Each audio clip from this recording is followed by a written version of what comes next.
This is the Tobago House of Assembly's Post-Executive Council Media Briefing for week ending February 23, 2013. I first wish to congratulate Justice Carmona for his elevation to the office of President of the Republic of Trinidad and Tobago. On behalf of the Tobago House of Assembly and all Tobagonians, I want to join the rest of the country in commending him.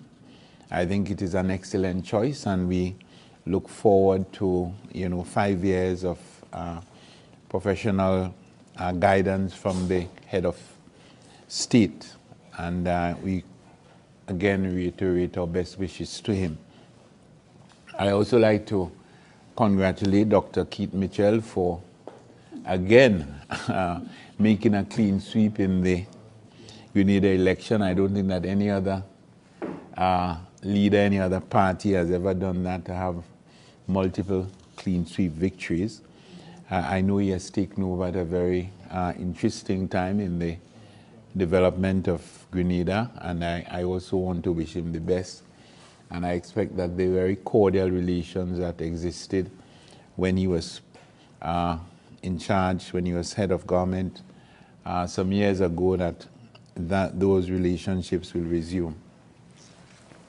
And while we're on the subject of heads of government, I wish to indicate that the meeting with the Prime Minister would have been postponed on the request of the Prime Minister from tomorrow at 4 p.m. to Friday at 3 p.m.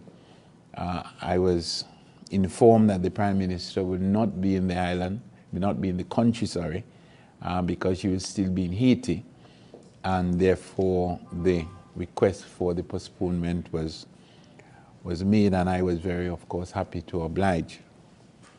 The agenda remains the same, and I intend to raise with the Prime Minister a number of very critical subjects, including the process for the granting of internal self-government to Tobago. I think you're well aware that we in the Tobago House of Assembly believe that the present process should be aborted, and that we return to discussion and negotiation between the central government and the Tobago House of Assembly to come to a point where by the time it gets to Parliament, there should not be too many areas of disconnect between the people of Tobago and the people of the rest of the country. So I'm hoping that particular recommendation will find favor with the Prime Minister and a team. We also will hopefully discuss the review of the relationship between the Ministers of Government and the Secretaries in the Tobago House of Assembly. I think that now that we have got over the election and that the environment hopefully is a little more cordial than it was, that this will ensure that we're able to have a better relationship between the Ministers of Government and the Secretaries in the Tobago House of Assembly, and the ways and means of achieving that I would like to discuss with the Prime Minister. I'm also going to recommend to the Prime Minister that we should institutionalize these meetings instead of leaving it to the whim and fancy of anyone. And I am suggesting quarterly non-crisis meetings between the Prime Minister and the Chief Secretary. I think if we put it down like that, it takes away a lot of the challenge from both sides.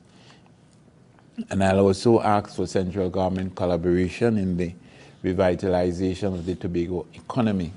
As you're aware, maybe about a year ago, there was a very important meeting held at Cocoa Reef involving the Ministers of Trade, Finance and Tourism, along with their counterparts in the Tobago House of Assembly, where we discussed the revitalization of the tourism sector, and of course generally how the central government and the Tobago House of Assembly could collaborate in ensuring that the Tobago economy is able to surmount the challenges.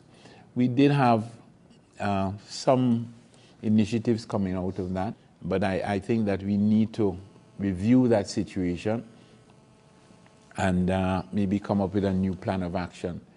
We've had some discussions with individual ministers throughout the year, but I think there's a need for some collaboration. And one issue that is of significant concern also is the THE representation on national boards and commissions. I think I've said enough about that for you to be aware of what my concerns are with respect to the THE not being represented on boards for which the THE does in fact have some level of responsibility, and the effect of the absence of the THE representation, and how it of course means that the decision-making process is often flawed. And I'd also like to talk to her about the funding for housing programs in Tobago. We are very disadvantaged in Tobago, where we do not have the requisite funding to really make a serious dent in the demand for housing, simply because we don't have access to the loans and the grants and the bond issues which assist the central government in its program.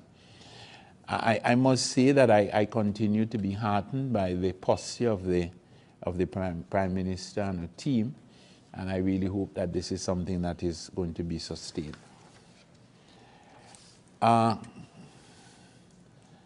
The Tourism Standing Committee, I just want to indicate to you where we are going with that. As you know, for the past maybe close to 10 years, there has been a Tourism Standing Committee which has been chaired by the Chief Secretary, and into which the Minister of Tourism and all the stakeholders have been invited.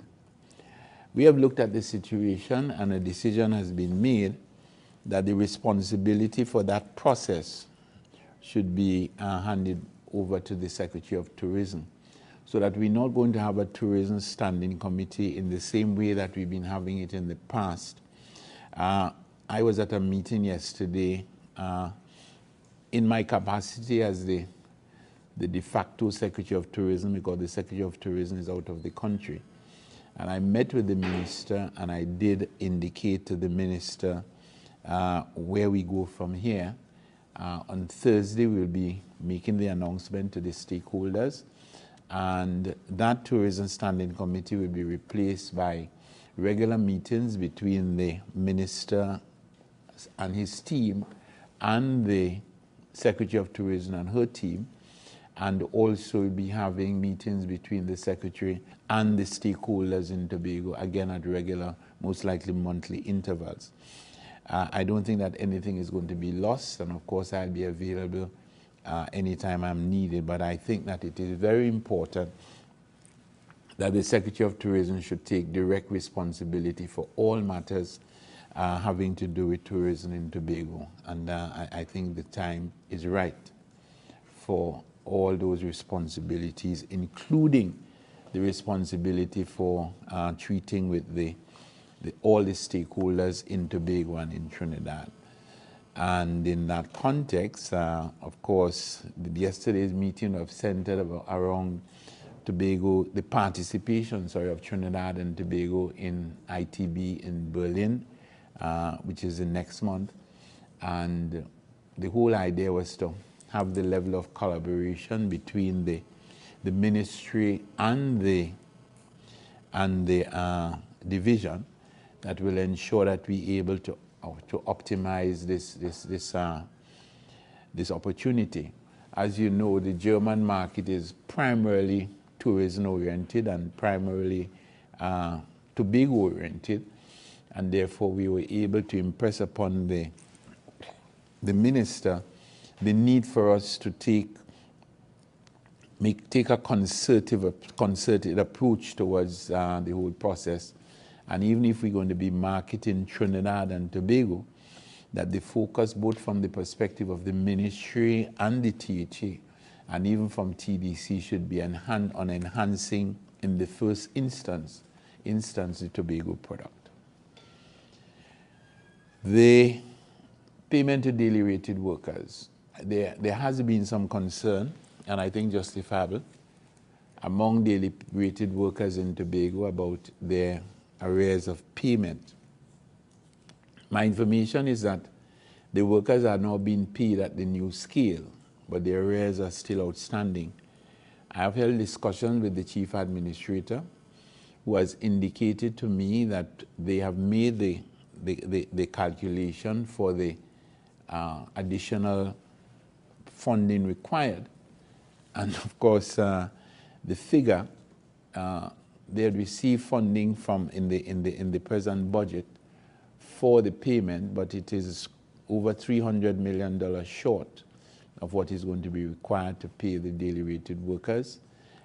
He had indicated to me that he would be sending off correspondence to the Ministry of Finance about that. I suspect that the correspondence would have been sent, and we will await that payment so that we can effect payment to the daily rated workers. So the position is that in the meantime, the pay sheets and so on are going to be prepared, but we will not be able to make the payments to the daily rated workers until that funding is received from the central government.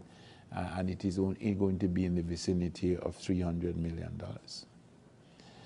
I'm also heartened to announce that the work on the Dwight York Stadium should start early next month. The arrangement is, and the funding has been sourced in the Division of Education, Youth Affairs and Sport, so that a memorandum of understanding will be signed. I think there's been agreement between the sport company and the Tobago House of Assembly, and the Tobago House of Assembly will take responsibility for the payment for the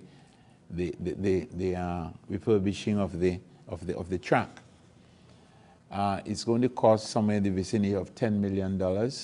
The first sum of $5 million is now due, and I have been given the assurance by the Secretary and the Assistant Secretary that the funding is available, and that we are going to be able to make that funding available to the contractor or to the sport company, who will make it available to the contractor so that work can start.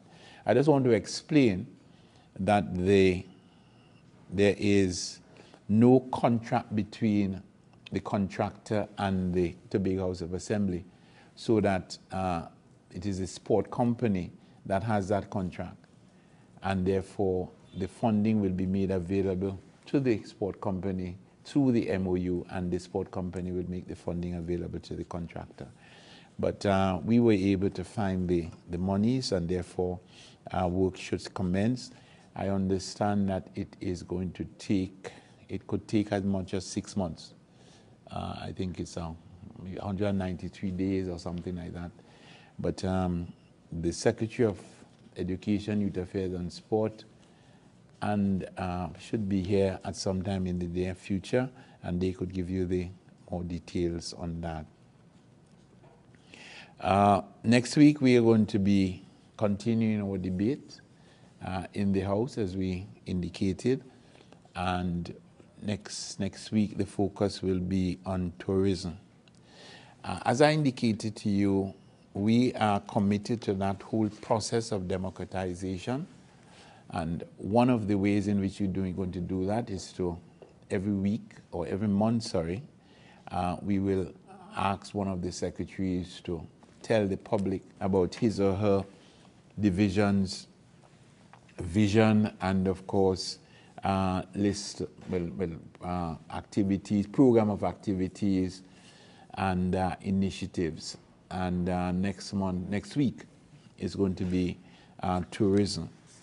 We've also committed to what I call the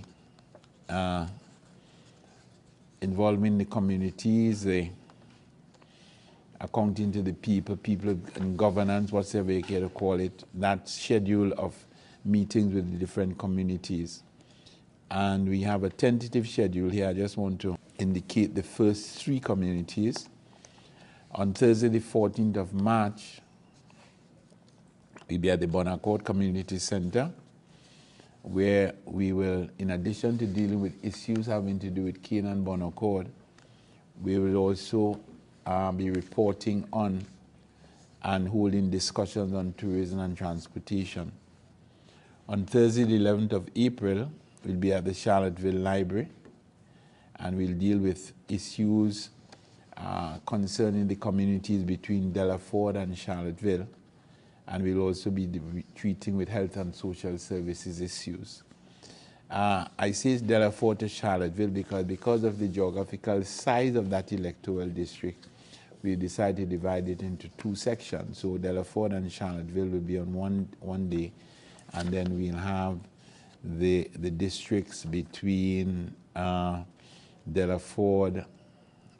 between Lansford and Castara on another day. And then on Thursday, the 9th of May, we'll be at the Roxborough Secondary School, dealing with the Roxborough Delaford Electoral District and the Education Department. We do have a schedule that involves all 12 electoral districts. In fact, we have a schedule for the next 12 months between the 14th of March 2013 and the 13th of March 2014, because we're expecting that this is going to be an ongoing exercise where we meet with the communities over an extended period of time, and every month we go to a different community and we deal with a different division and different issues. And just two final comments. The information desk, we're still asking people to send their information to the Office of the Chief Secretary, 639-2696 or 639-3688. Within the next month, we're going to be setting up the desk formally, where we'll have its own telephone contact, its own email address and so on, and we'll be able to have officers in charge so that they'll be able to take your comments and your recommendations and your criticisms and your concern. And just to remind you that all of this is going to be linked to a process whereby we can treat with the whole question of getting that committee comprising representation from the various sectors in Tobago and getting them involved in the governance process. The fishermen are still awaiting monies that were paid to the THA by Petro-Canada. Can you comment on that? No, I'm not aware of the status of that, because that will obviously be something that Petro-Canada and the fishermen would be treated with. I would like to get a response from you. I would like to find out, how do you feel as Chief Secretary of the Tobago House of Assembly, and that the wife of your former Deputy Chief Secretary is making a hullabaloo, quote unquote, about band leaders in Tobago? So much so that she has indicated that the appointees on the board of the Festivals Commission are filled with political appointees. Your response on this, please. Well, let me just make a general point about how I treat with people. I think that every individual is an individual, and I am not this husband of somebody, and my wife is not just the wife of somebody. In her capacity as a teacher, she's a teacher, and she has to, and if she belongs to an organization, then she belongs to an organization. So I think the question of whose wife it is, as far as I'm concerned, that is of no consequence to me. The statements that were made, whether they were made on a personal, as an individual, or whether they were made as members of an organization, are statements that have to be evaluated. I do not agree with the statements. I think that the statements are ill-founded, but as I said, I am not personalizing them, and I would treat with the statements whether they came from her or came from anybody else, because I do believe that the statements are ill-founded.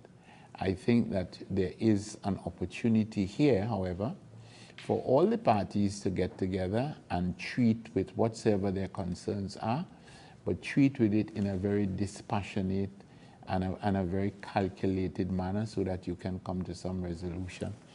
Once we attempt to personalize issues, the resolution becomes more difficult. So I would want to make a recommendation to all parties concerned that we slow down on the rhetoric and that we identify what the issues are, that we have some options, and that we sit around and discuss. Because you know what my experience has taught me is that in situations like this, everybody is committed to the achievement of the objectives. But a lot of the time, there is so much noise and so much animosity that is created because of the way in which you go about achieving the objectives, that it makes the achievement of these objectives even more difficult. So I would want to recommend to all parties that we step back a little, really ask ourselves, what are the problems?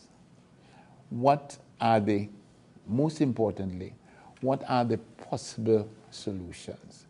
And forget about relating to anybody's motives and so on. Because I think the motives of the vast majority of people, the motives are honorable.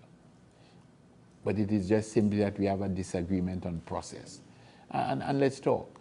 And I think if we get around a table and we forget the vitriol and the personal attacks and so on, that we have a very, very good chance of treating with the issues. Because I don't think that the issues facing the fraternity are insurmountable. I think they can be addressed, and I feel that they will be addressed.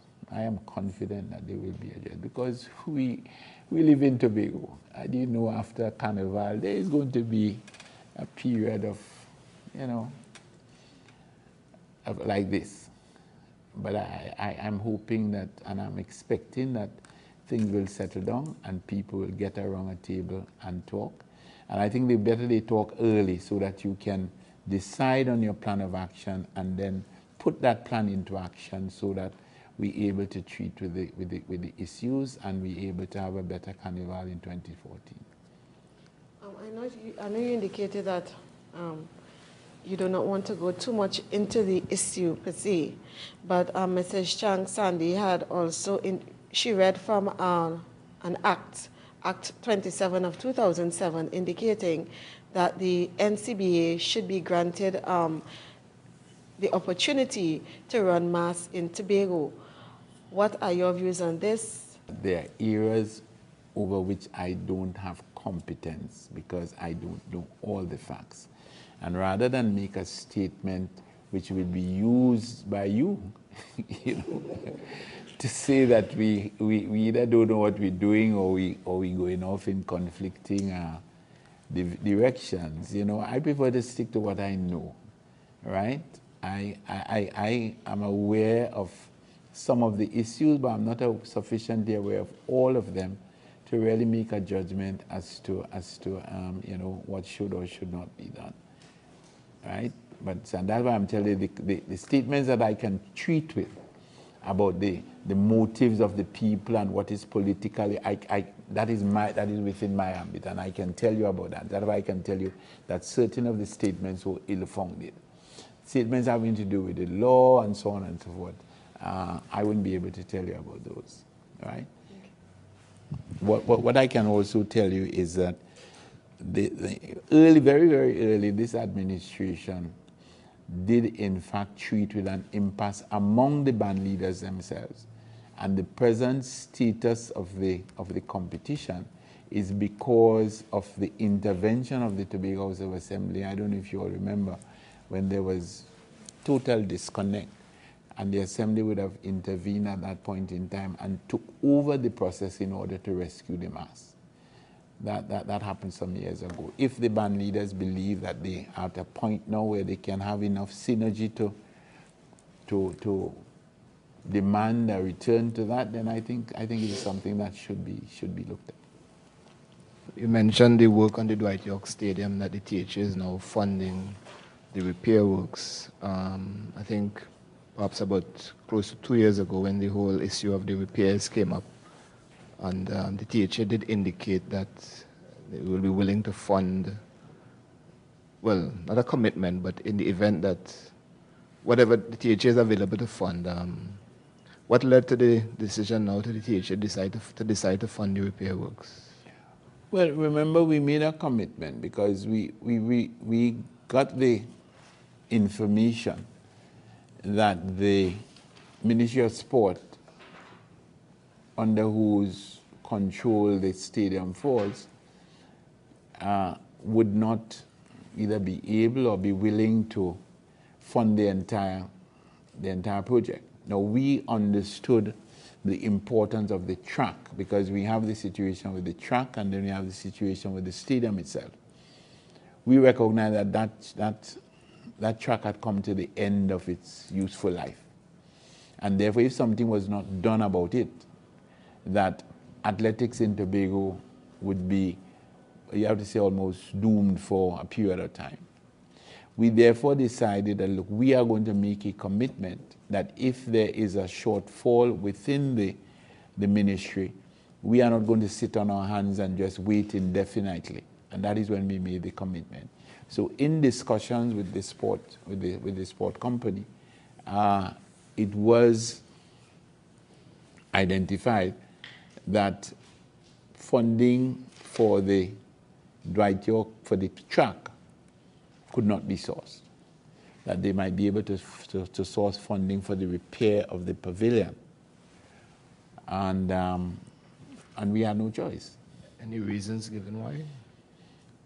Well, I suppose that they had funding. Given that a commitment was made to repair the work. Well, my impression is that they have funding they requested funding to do all the stadium.